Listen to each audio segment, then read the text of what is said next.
Why Nazis feared the Katyushas? In fact, at first the Nazis were not really afraid. The fact is that in 1941 and partially in 1942, the Katyusha batteries consisted of 7 vehicles.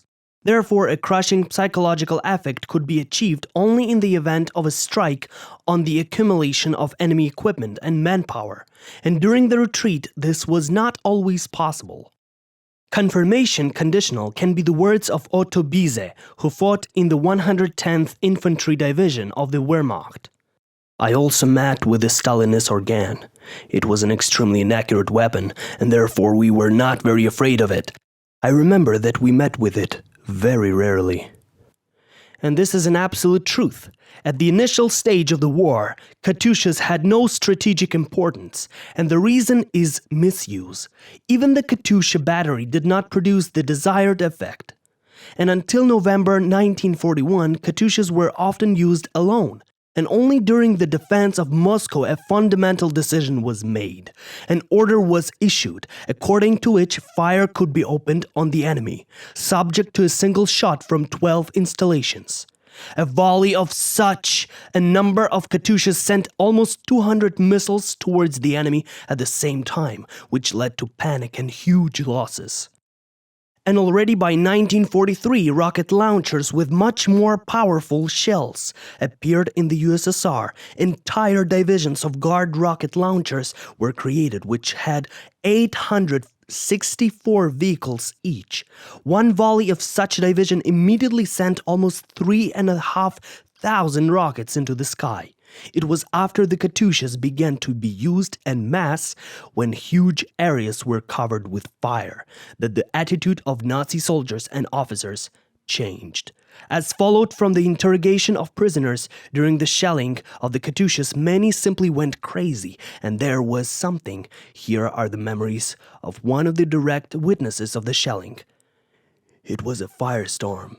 It turned huge areas located 10 kilometers away into a continuous mess. Tanks were tossed up like balls. Turrets and caterpillars were torn off them, and they flew tens of meters away. Up with clods of earth flew iron structures, beams, torn to shreds of the bodies of soldiers. But return fire was simply impossible because, having made a volley, the cars quickly drove off to previously prepared positions. So neither aviation nor artillery could catch the elusive Katyushas in the discovered place.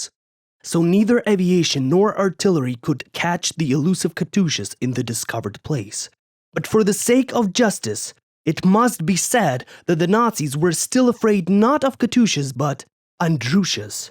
Rocket launchers armed with 300mm rockets, and Venushas firing 310mm shells.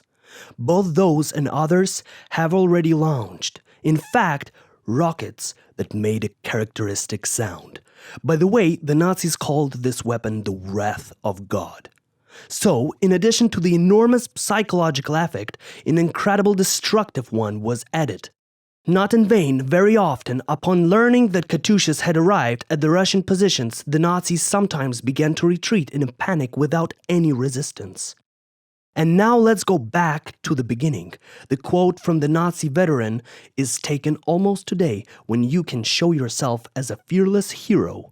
But here is another quote, also from a surviving, unfinished Nazi, who is trying his best to show himself as a brave man. The effect of the Stalinist organ was ambiguous. It had a much greater impact on the morale of the troops than it caused damage, because the huge number of incoming rockets was simply demoralizing. For example, during the offensive of the Donets River, rockets did almost no damage to the snow houses that our soldiers built, recalls a veteran of the 106th Wehrmacht Infantry Division.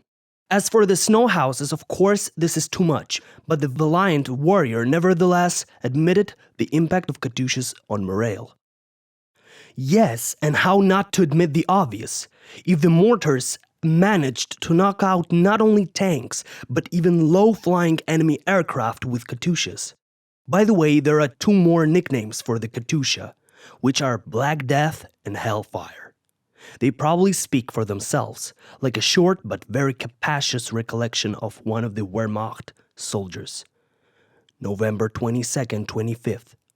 Russian tanks bypass us and attack us from the flank and rear.